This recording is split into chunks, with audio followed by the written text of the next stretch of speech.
सभी किसान भाइयों को नमस्कार। जैसा कि आप जानते हैं कि जो भारत का उत्तरी मैदानी भारत है, वहां 15 अक्टूबर के बाद जो रबी सीजन की फसलें होती हैं, उनकी बुआई शुरू हो जाती है। लेकिन तापमान को देखते हुए जो है किसान अभी बुआई करने से बच रहे हैं, या यूं कहें कि एक रिस्क है, क्योंकि जो टेम्परेचर है, अनुकूलित तापमान है, वो 20 से 25 होना चाहिए और अभी 25 से 30 जा रहा है। तो कुछ किसान जो है बहुत जो है घबराहट में हैं और इससे बच रहे हैं। लेकिन इसी को देखते हुए हमको ये देखने को मिल रहा है कि जो डीएपी है, उसकी मांग नहीं पूरी हो पा रही है, या यूं कहें डीएपी का संकट है। तो किसानों को ऐसा क्या करना चाहिए जिससे बिना डीएपी के वो बुआई कर सकें और बिना डीएपी के बुआई करके वो फसल का अच्छा उत्पादन ले सकें, या यूं कहें कि वो अपनी फसल के जो उत्पादन है उसको प्रभावित होने से बचा सकें। तो हम 3 काम आपको ऐसे बताएंगे जो आपको करने हैं, जिससे आपको जो है फसल के उत्पादन पे कोई प्रभाव नहीं पड़ेगा। क्योंकि ये व्हाइट बोर्ड पर हम इसलिए बता रहे हैं क्योंकि ये कुछ चीजें ऐसी होती हैं जो हम आपको ऐसे नहीं बता सकते हैं, तो इसलिए हमको व्हाइट बोर्ड की सहायता लेनी पड़ रही है। तो आपको बताएंगे कि जो डीएपी है, वो डीएपी में मुख्य रूप से 2 पाए जाते हैं, एक तो नाइट्रोजन और दूसरा फास्फोरस।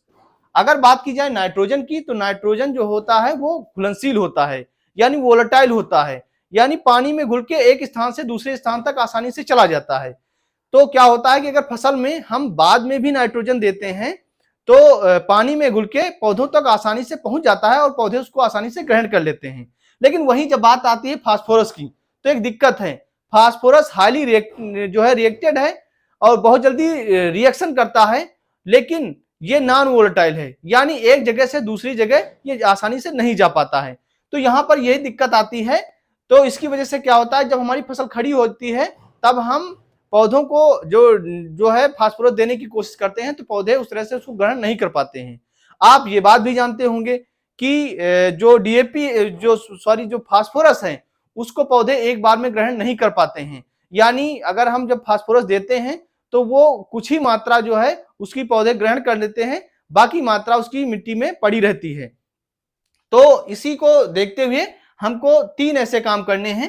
पहला काम क्या करना है कि अगर आपको जब आपको बुआई करनी है, तो ये है फास्फोरस सॉल्युबल बैक्टीरिया, पीएसबी। आपको इसका प्रयोग करना है। इसका प्रयोग कैसे करना है? आप बीज उपचार इसकी मदद से करना है। बीज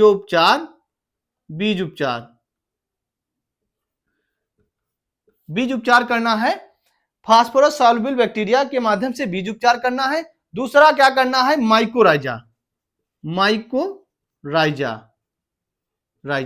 इसका प्रयोग करना है। आप जो है बीज बोने के पहले आप माइकोराइजा को खाद में, गोबर की खाद में मिलाकर छिड़काव कर देंगे। अब इनसे होता क्या है ये आपको हम बता रहे हैं।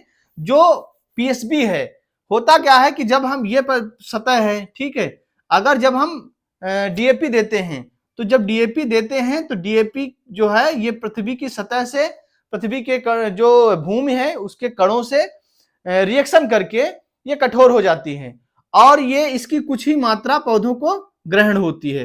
ये मान लीजिए हमारा पौधा है और ये इसकी जड़ें हैं, तो ये जड़ों तक आसानी से नहीं पहुंच पाता है। तो ये जो हमारा पीएसपी है वो करता क्या है कि ये मान लीजिए बीज है, ये बीज है, इसकी ऐसे जड़ निकलती है, ऐसे निकलती है। तो जब हम इसको बीज उपचार कर देंगे, तो जो इसके आसपास जो फास्फोरस होगा, जो पहले से मिट्टी में पड़ा होगा, उसकी घुलनशीलता को बढ़ा देता है। उसकी घुलनशीलता बढ़ाने से होता क्या है कि ये बीज को मिलना शुरू हो जाता है और ये जड़ों तक आसानी से पहुंच जाता है।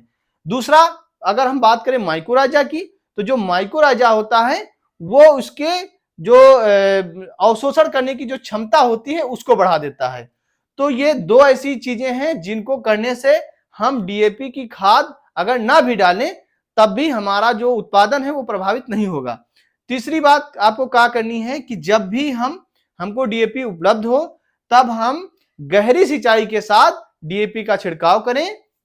जब आप गहरी सिंचाई करेंगे तो उसके माध्यम से फास्फोरस के कुछ कण पौधे के उपलब्ध हो जाएंगे, यानी कुछ मात्रा पौधे को उपलब्ध हो जाएगी, जिससे हम फास्फोरस की मात्रा जो है पौधों तक आसानी से पहुंचा सकते हैं। तो किसान साथियों, ये जानकारी आपको कैसी लगी कमेंट बॉक्स में जरूर बताएं। अगर आप भी डीएपी के संकट से जूझ रहे हैं तो आप कमेंट बॉक्स में जरूर लिखें। और अगर आप हमारे चैनल पर नए हैं तो कृपया हमारे चैनल को सब्सक्राइब कर लीजिए, बेल का आइकन भी दबा लीजिए ताकि आने वाले वीडियो आप लोगों तक आसानी से पहुंचते रहें। धन्यवाद।